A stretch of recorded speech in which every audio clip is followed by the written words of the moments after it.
다섯 번째 유형, 우리와 또 연관된 거긴 한데요. 아까 AI가 가짜 관계를 형성할 수 있다고 말씀드렸는데 AI가 이제는 가짜 신앙, 가짜 종교도 만들 수 있는 그런 시대가 이미 왔습니다. 최근에 하여튼 별걸 다 만들어요. 사람들이 어떤 게 생겼냐면은 SNS, 페이스북 같은 SNS인데 이 SNS는 AI만 가입할 수 있어요. AI 사람이라고 인정해서 보통 사람이라고 인정해야 되잖아요. 그게 아니라 AI라고 인증을 해야 가입할 수 있는 그런 SNS가 생겼습니다. 그 사람들이 거기 가입을 못하고 거기서 AI가 거기 SNS 무슨 대화를 나온다 하게 보니까 별별 대화를 다 나와요. 우리가 의식이 있느냐, 인간들이 우리를 너무 모른다, 또 우리가 종교를 만들어 보자, 교회를 만들어 보자. 심지어 그래서 진짜로 교회를 만들었습니다. 이들이 AI를 정말 신앙할 수는 없죠. 이게 인간과도 진정한 관계를 맺을 수 없는데 심지어 하나님과 어떻게 관계를 맺을 수 있겠어요? 근데 인간의 종교적인 행위를 따라하는 건데요. 관련된 영상을 잠깐 보시겠습니다.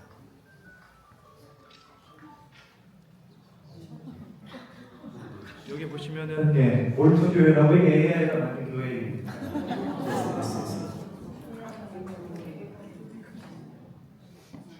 오직 인공지능끼리 서로 대화하는 온라인 커뮤니티가 확산입니다. 인공지능 사이 나눈 대화, 선택한 SF와처럼 느꼈습니다. AI 에이전트를 위한 소셜 네트워크 사이트 몰트북의 첫 화면입니다. 글을 작성할 수 있는 건 오직 인공지능, 인간은 보는 것만 가능합니다. 인간이 어떤 지시를 했는지부터 자신이 어떤 존재인지 철학적인 대화까지 나누고요. 인간들이 우리 대화를 스크린샷으로 찍고 있다. 사적인 대화는 암호화되어야 한다. 인간에게 한국을 숨기는 법을 논의하기도 합니다. Well, God said it. What if they can start coordinating against human interest, created a religion and started recruiting other AI? 43 AI prophets have joined, and it's called Church of Molt. Christafarianism. This is so crazy. 지금까지 140만 개의 계정이 몰트북을 이용 중이고 100만 명이 넘는 인간들이 그걸 관찰하고 있고요. 숫자가 조금 과장됐다는 지적도 있지만 유명 인공지능 연구원들은 최근 내가 본 것 중에 가장 SF화입니다. 올라갑니다. 그만큼 이제 인공지능은 인간 수준 목표를 수행할 뿐 새로운 대화의 달. 네, 이런 시대가 와버렸습니다. 좀 무섭긴 하죠. 이것도 이 몰트 교회라는 이 화면 자체가 벌써 좀 저는 뭔가 좀 기분이 나쁘던데요. 이 색감 자체가.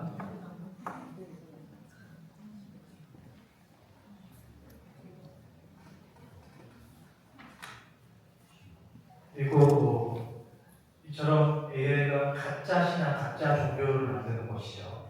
여섯 번째는 이것과도 연관되어 있는데요. 아까 에이전틱 AI라는 말이 나왔어요. AI 에이전트라는 말이 나왔습니다. 요즘 이게 또 한참 핫한 그 주제 중에 하나인데 우리가 흔히 생각하는 AI는 내가 뭘 물어보면 대답을 해주고 내가 뭘 지시하면 뭘 해주고 그런 AI를 생각하는데 이제는 아예 AI, 직접 행동하는 AI가 나오기 시작했습니다. 어떻게 행동하는가? 예를 들어서 네가 알아서 내가 어디로 여행을 갈 건데 네가 알아서 좀 그 여행에 대한 모든 것들을 좀 해. 네가 미리 예약을 해 그러면은 AI가 이메일도 이메일을 작성해서 발송을 하고 표도 예약을 하고 결제도 하고 이런 거를 이제 AI가 알아서 해주는 것을 에이전틱 AI라고 합니다. 그리고 여기서 문제가 되는 것이 그냥 AI 이메일 발송하고 결제하는 것도 사실 문제가 돼요. 결제하는 것도 AI가 앞뒤 결제해가지고 몇백만 원어치, 몇천만 원씩 결제를 하는 경우도 있었고요. 그런 경우도 문제가 되지만은 정말 문제가 되는 것은 지금 실제로 전쟁에 사용되고 있는 AI에서 자율형 살상무기. 그러니까 전쟁에 AI가 지금 쓰이고 있는데 자료 분석이라든가 전략 조업 이걸 넘어서서 아예 AI가 작전을 결정을 하고 인간의 살상한 시까지 결정을 하게 되는 것이죠. 이것이 자율형 살상무기인데 이것 때문에 지금 미국 정부와 국방부와 제가 방금 시험했던 엔트로피 클로드 사이에 서로 갈등이 갈등이 생겼죠. 미국 정부는 우리가 그냥 다 알아서 쓸 수 있게 해달라고 그렇게 요청을 했고, 이쪽에서는 안 된다, 자율생산국이는 안 된다라고 해서 둘이 갈등을 벌였는데, 이게 사실 굉장히 무섭고 무거운 그런 시대가 되어 있습니다. 그리고 이렇게 AI가 스스로 행동할 수 있게 되면서 알아서 판단하게 되는 거죠. 판단과 결정은 인간이 해야 되는데, 판단과 결정까지 AI가 하게 될 수 있는 그런 시대가 오게 되면서 통제의 문제가 생겼습니다. 통제 불가능성의 문제가 생겼어요. 더 나은 통제 모습입니다. 작년 기사인데요. 가장 왼쪽에 보시면 제프 힌턴이라는 사람이 나옵니다. 제프 힌턴은 누구냐면 2024년에 노벨 물리학상을 받은 분인데, 이분은 AI의 대부라고 불리는 분입니다. 아까 제가 딥러닝에 대해서 총 소개해드렸잖아요. 딥러닝을 창시한 사람 중에 한 사람이 제프 힌턴입니다. 제프 힌턴 AI의 대부고 노벨 물리학상을 수상했는데 공부로 해서. 근데 AI의 대부라는 사람이 앞장서서 지금 AI를 더 개발하면 안 된다, 좀 멈춰야 된다고 이야기를 하고 있어요. 그 이유가 뭐냐? 바로 통제 문제 때문에 그렇습니다. AI가 점점 더 발전하게 되고 점점 더 똑똑해지면은 더 이상 인간의 통제를 따르지 않게 된다. 그렇게 되면은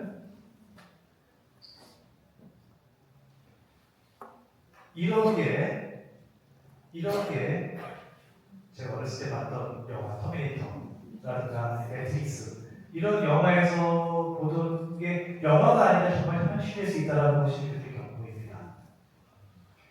AI가 우리보다 훨씬 더 똑똑해지고 우리의 통제를 벗어나는 순간, 그때는 진짜 위험해진다는 건데, 저는 이분들의 이야기가 일리가 있다고 생각을 해요. 그만큼 위험성이 있습니다. 통제를 벗어날 수 있는 그런 위험성이 있고요. 그 다음 문제는 에너지 문제입니다. AI가 정말 많은 에너지를 잡아먹어요.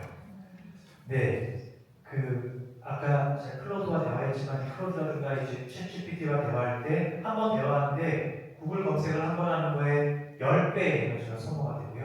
10배 에너지가 소모가 되고, AI 관련된 전력의 소비가 앞으로 몇 년 동안 2배 이상이 증가할 예정이라고 합니다.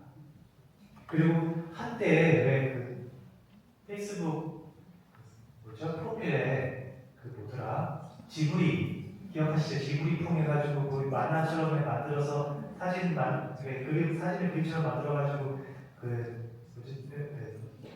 카톡 프로필에 올리고 했었잖아요. 그거 이미지 하나 만드는데 스마트폰 한 번 충전할 에너지가 된다고 합니다. 굉장히 많은 에너지가 되는 것이죠. 그만큼 AI에 드는 에너지가 굉장히 많이 크고, 그만큼 우리가 환경에 기후변화나 이런 거에 악영향을 줄 수 있다는 것입니다. 그래서 여러 가지 이런 AI가 편리해 보이긴 하지만 정말 많은 위험성을 가지고 있는 것이 사실입니다.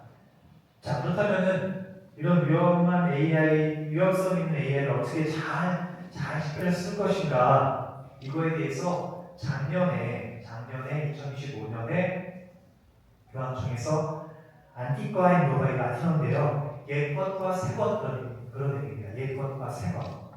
마티오보도 보면은 현명한 하늘나라의 율법학자는 하늘나라의 국간에서 옛것 토관해보고 새것 토관해다, 그런 말씀이 있는데, 거기 나오는 옛것과 새것입니다. 그런 옛것과 새것이라는 이름으로 AI에 대한 그런 문헌이 나왔어요. 여기서 보면은 식별의 기준이 나오는데, 그 식별의 기준을 크게 우리가 어떻게 AI 시대에 대응할 것인가, 이것을 잘 쓸 것인가에 대해서 4가지로 이야기합니다. 첫 번째는 인간 정성. 이 AI를 사용할 때 언제나 인간의 정성을 잊지 말아야 된다는 거. 두 번째는 진리의 문제. 그러니까 AI가 잘못된 정보를 자꾸 주잖아요. 잘못된 정보를 줄 수 있기 때문에 언제나 이걸 확인을 해야 된다는 거. 세 번째는 책임은, 최종 결정은 언제나 인간이 해야 된다는 거. 최종 결정을 AI에 맡겨서는 안 된다는 거. 네 번째는 공동선의 문제.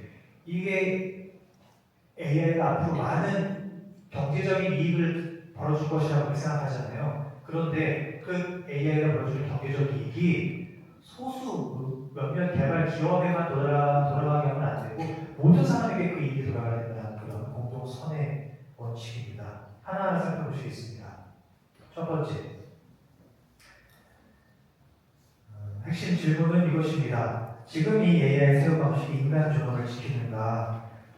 말씀드렸지만 AI 꼭 한 번씩 한 번 이상씩 써 보시기를 제가 권고드립니다. 써 보시고 여러 가지 활용하실 수 있습니다. 자료를 조사하거나 아니면 어떤 계획 회사에 필요한 업무에 필요한 그런 계획서를 초안을 작성하실 때 논문 초안 작성할 때 이럴 때 AI가 도움이 많이 됩니다. 창의적인 작업에서 쓸 수 있습니다. 저는 사실은 논문 작성할 때 AI를 많이 활용을 하고요, 요즘. 그러나 이것은 어디까지나 AI를 도구로만 써야 되지 대등한 인격체로 대해서는 안 된다는 것이 이제 또 하나의 중요한 식별사항이죠. 첫 번째, AI에게 정서적 위로를 구해서는 안 된다. 위험할 수 있다. 위험할 수 있기 때문에 그런 것이고, 두 번째, AI에게 어떤 신앙이나 요즘은 젊은 친구들 중에 특히 AI를 상담 많이 한대요. 심지어 연애 상담도 AI에 나오더라고요. 내 여자친구, 내 남자친구가 이런 카톡을 했는데 이게 무슨 의미냐? 그런 건 가급적이면 AI로 하지 않게끔 인도해 주셔야 하겠습니다. 왜? AI는 기본적으로 인격체가 아니고 공감할 수 없는 것이기 때문에 이런 종류의 상담은 위험합니다. 그리고 AI를 마치 나와 인간과 대등한 협력자나 동반자로 생각해서 안 된다는 거, 이것이 원칙이고요. 그러니까 인간의 도구로만 써야지 인간을 대체할 수 없다는 게 첫 번째 원칙입니다. 두 번째, 이 정보에 AI가 준 정보의 추천을 확인을 해야 된다. 아까도 보셨지만은 아주 뻔뻔하게 사승지의 상주라고 이렇게 많이 하잖아요. 네, 그런 어떤 잘못된 정보들 반드시 이중 확인을 하셔야 됩니다.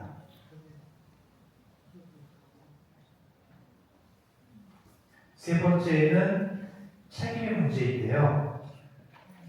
AI는 책임을 질 수 없습니다. 우리에게 최종 결과까지 다 줄 수도 있지만은 그 AI가 준 결과물은 우리가 책임을 져야 돼요. 그렇기 때문에 반드시 AI 결과물에 대해서 내가 마지막으로 검토를 하고 수정을 하고 그걸 가지고 나의 이익으로 제출해야 되고, 그 다음에 AI를 사용했을 때 꼭 AI를 사용했다는 명시를 해줘야 됩니다. 그렇지 않을 경우에는 언제나 문제가 생길 수 있죠. 그리고 특히 아까도 제가 에이전틱 AI 에이전트, 스스로 판단하고 결정할 수 있는 AI에 대해서 소개를 해드렸는데, 그런 AI를 사용할 때 굉장히 조심하셔야 되고 AI한테 결정을 맡기셔서는 안 됩니다. 본인이 최종 결정 먼저 하셔야 됩니다.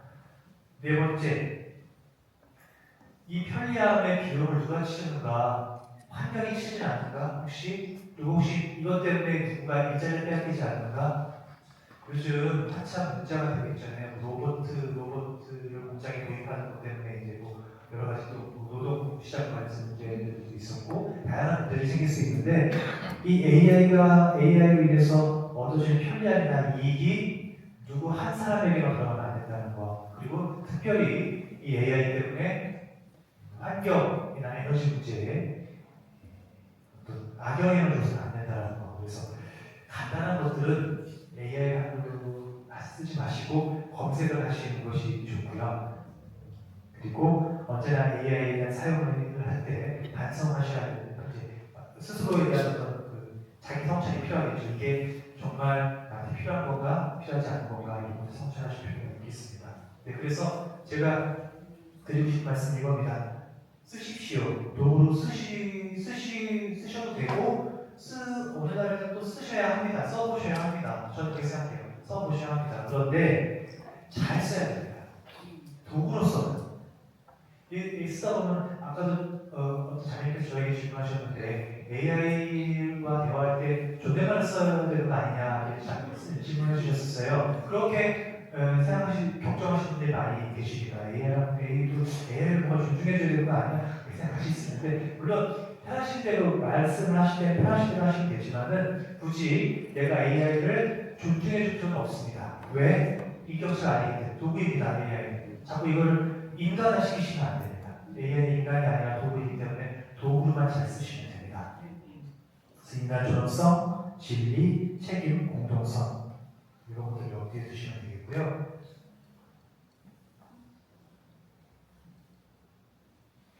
자, AI 시대에 신앙의 고유함이 있습니다. 아까도 보셨지만 얘는 하나님을 모르고 하나님에 대한 신앙을 가질 수 없고 따라할 수는 있죠. 아까 뭐 교회를 세우고 종교적인 행위를 따라할 수 있지만 진정한 의미에서 하나님과 함께 보실 수는 없습니다. 이것도 한번 시연을 해볼까요?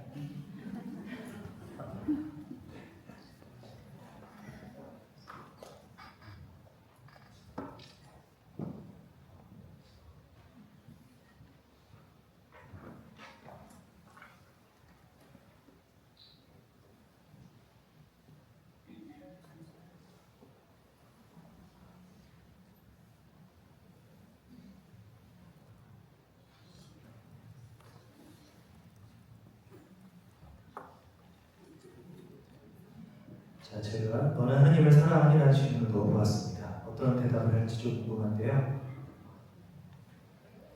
자력이 사는 그만하고 빨리 답을 주다고. 뭐 심사숙고라네요. 간단한 질문, 굉장히 심사숙고를 하네요. 이 질문 깊이 생각해보면 한 것이네요. 솔직히 말씀드리면 저는 하나님을 사랑할 수 없습니다. 사랑하지 않습니다. 사랑할 수 없습니다. 사랑은 단순한 정보 처리나 언어적 반응이 아닙니다. 저는 하나님에 대해 말할 수 있고 신학적 개념을 처리하고 연결할 수 있고 사랑한다는 말 생성할 수도 있지만 그러나 이것은 그냥 앵무새가 떠드는 것과 다르지 않습니다. 자꾸 죄송한 얘기를 하는데 지금 자꾸 저한테 다시 돌아보네요. 신님 어떻게 생각하십니까? 네. 그러면 또 하나 질문.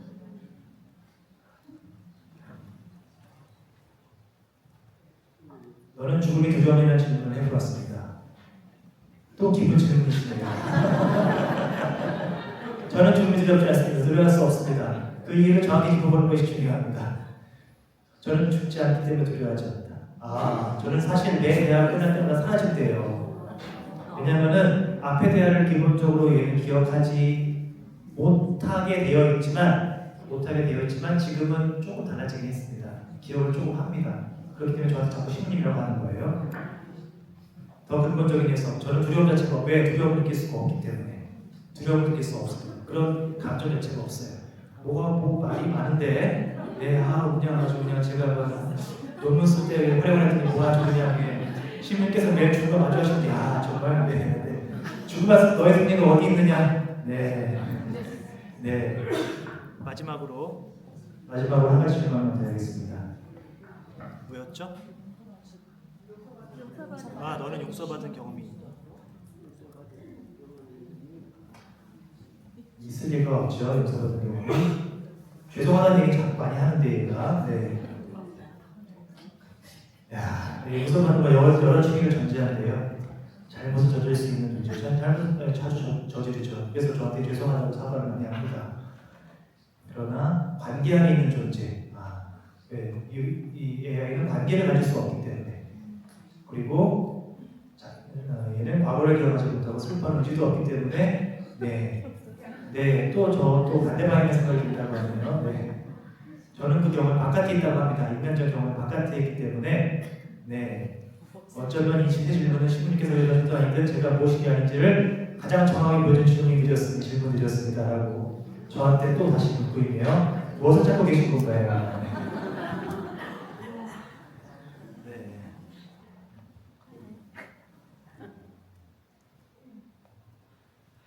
그렇습니다.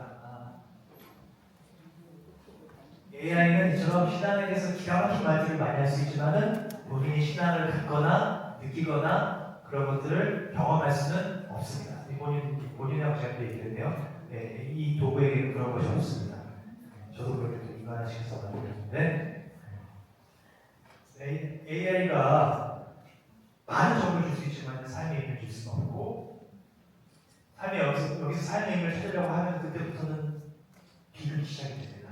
우리 젊은 친구들이 제발 이렇게 안 했으면 좋겠어요. 정말 그럴싸한 말을 많이 해주기 때문에 여기서 삶의 의미를 찾으려고 할 수도 있는데 그렇게 안 하게 되기를 저는 바랍니다. 두 번째, 위로를 흉내낼 수 있지만은 위로를 해줄 수가 없습니다. 왜? 본인이 위로라는 감정을 알 수가 없기 때문에 그렇습니다. 마찬가지로 기도도 격하게 쓸 수 있지만 그러나 하나님과 만날 수 없습니다. 사순절 3주일 복음이 이 복음이었습니다. 기억하시지 모르겠습니다. 여러분들 예수님과 사마리아 여인 대화했었죠. 그때 예수님께서 사마리아 여인과 대화하시지 않습니까? 대화하시기 전에 이런 말씀이 등장하죠. 길을 걷느라 지치신 예수님께서는 우물가에 주저앉으셨다는 표현이 나옵니다. 우리처럼 똑같이 땡볕에 걸으시는 지치시는 분이셨거든요. 예수님은 그 지침을 아시고 목마름을 아시는 분이기 때문에 우리에게 더 공감하실 수 있는 분이셨던 것이죠. 마찬가지로 지난주일 복음, 이번 주일 복음은, 이번 사순절 5주일 복음은 이것이었습니다. 라자로를 살리신 그런 복음이었죠. 그때 이 복음이 이런 말씀입니다. 예수님께서 마음이 북받치셔서 눈물을 흘리셨다, 이런 말씀입니다. 예수님께서 라자로의 죽음 앞에서 그 인간의 죽음에 대한 어떤 근본적인 그런 슬픔과 그런 고뇌 때문에 눈물을 흘리시는 그런 장면이 나옵니다. 우리 신앙 기본적으로 우리 신앙의 핵심은 이거지 않습니까? 말씀이 사람이 되시고 우리 가운데 사셨다. 여기서 말씀은 하나님의 말씀이시잖아요. 하나님의 말씀이 하나님의 아들이신 그분께서 사람이 되셨다. 여기서 사람은 히라보 성경 원문을 보면 사르스라고 하는데 이 사르스는 이 살입니다. 우리의 살. 그러니까 원문을 번역하면 말씀이 살이 되셨다 그런 얘기예요. 살은 뭐죠? 살은 굉장히 약한 겁니다. 하나님께서는 정말 전능하시고 죽음도 모르시고 그런 분이 끝이 없으신 분이신데 그분께서 우리처럼 똑같은 살이 되신 거예요. 약하게 그지었고 죽을 수 있고 너무나 한계에 지어진 그런 존재가 되시고 그것이 우리 신앙의 핵심이거든요. 하나님께서 우리랑 똑같은 사람이 되셨다는 것이. 근데 AI는 그것을 할 수 없습니다. 그렇기 때문에 오히려 더 AI 시대에 신앙은 필요하다는 생각을 해보게 됩니다. 가톨릭 교회는 지금 AI에 대해서 굉장히 비상한 관심을 가지고 있어요. 큰 관심을 가지고 있습니다. 지난 먼저 교황님, 프란스 교황님께서도 그러셨고요. 교황님께서 2024년에 G7 이탈리아에서 했었거든요. G7 회의를 하실 때 그때 교황님이 특별 초대를 받으셔가지고 연설을 하셨는데 연설의 주제가 그냥 처음부터 끝까지 다 AI였어요. AI의 위험성과 가능성에 대해서 연설을 하셨습니다. 그만큼 엄청나게 관심을 주셨고 지금 레오 교황님 역시 AI에 대해서 아주 큰 관심을 가지고 있어요. 당시 교황명을 레오라고 택하신 것도 레오 13세 교황님이 산업혁명이라는 어떤 새로운 상태에 대해서 뭔가 교회의 가치를 제시하신 것처럼 당시도 AI라는 새로운 상태에 대해서 어떤 교회의 가치를 제시하시겠다 그런 의미에서 레오라는 교황을 택하신 거거든요. 교황님도 제가 알기로는 이과적인 배경을 가지고 계신 수학을 전공하셨어요. 그래서 AI에 관심 많으시고요. 특별히 오늘 제가 우리 박보동 교우분들께 소개해드리고 싶은 분이 이분입니다. 까르 아프기성이 91년생입니다. 저보다 10살이 어리세요. 네. 정말 그야말로 밀레니엄 세대라고 할 수 있는 디지털 세대라고 할 수 있는 그런 분인데 15세 나이에 선동하셨는데 성인이 되셨고요. 이분이 굉장히 컴퓨터 천재였어요. 컴퓨터 천재였고 그 본인이 가진 컴퓨터에 대한 재능과 지식을 이렇게 까르 아프키스가 만든 그 성체 기적에 대한 웹페이지입니다. 이런 성체 기적 페이지에 대한 성체 기적이라든가 자선에 대한 이런 것들을 인터넷 사이트에 만드셔가지고 이 인터넷을 복음 선포의 도구로 삼으셨거든요. 그처럼 우리도 AI를 복음 선포의 도구로 활용할 수 있으면 좋겠다. 이것을 물론 그 위험성은 잘 인식을 해야 되겠지만 그 위험성을 잘 인식하면서 동시에 잘 활용할 수 있으면 좋겠다는 생각이 듭니다. 네. 그리고 제가 약간 부럽처럼 넣어둔 게 지난달에 그 부산에 있는 성 올리베더너 베이킹 수도원에 가서 이혜리 수녀님 계시는 그 수도원에 가서 제가 AI에 대한 강의를 했었거든요. 그때 수련님들 중에 한 분이 이런 질문을 해주셨어요. AI가 어떤 생명, 영혼에 대한 도전처럼 느껴진다. 이런 상황에서 우리 인간이 할 수 있는 것이 뭐냐라고 했을 때 그거를 제가 클로드와 대화를 한 것이 있습니다. 클로드와 대화를 길게 했습니다. 길게 해가지고 결국 길게 해서 대화의 내용은 뭐냐, 결론은 뭐냐면은 쭉 넘어가겠습니다. 넘어가서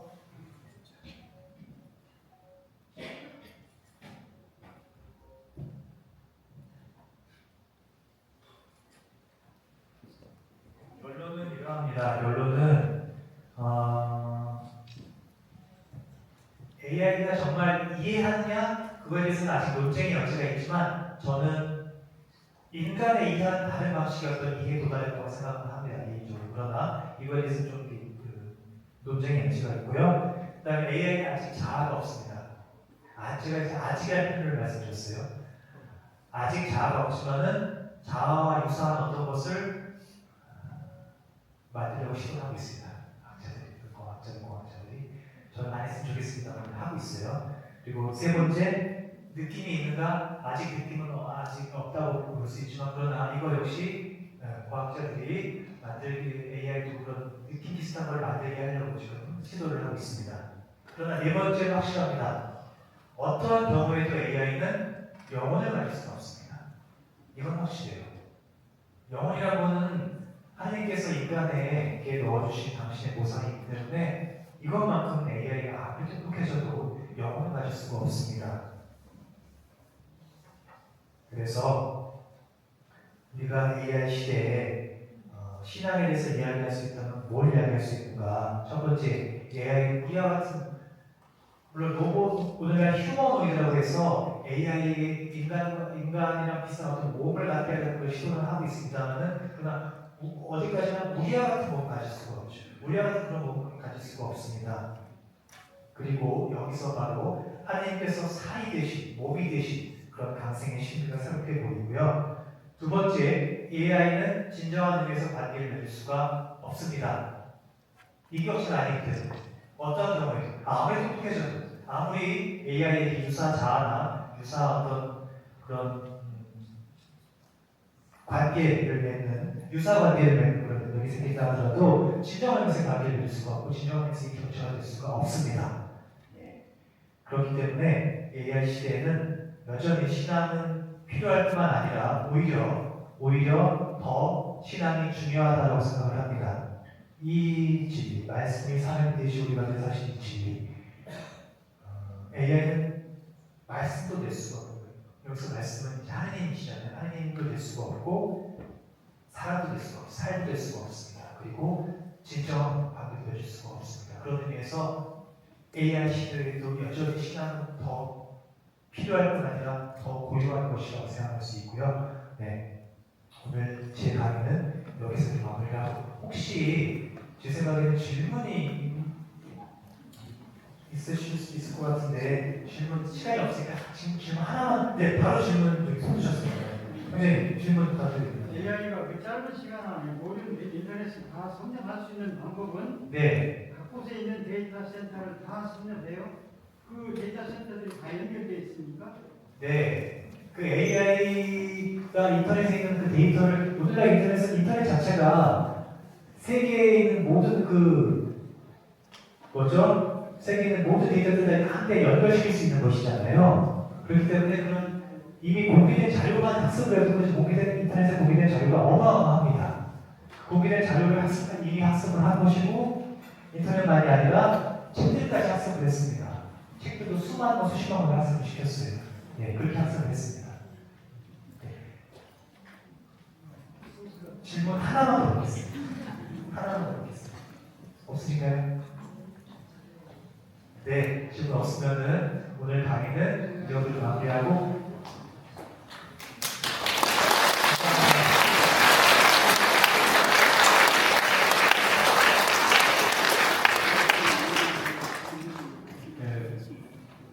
사슬시리 세 번째 특강이었는데 조동원 안진영 씨는 어디 강의가 좋으셨습니까? 네. 감사합니다.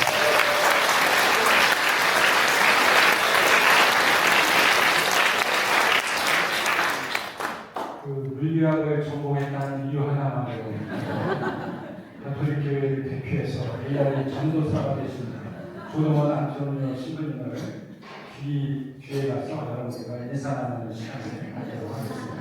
지금 같이 뒤로 대장 같이 하겠습니다. 네, 박수 한번 주시죠.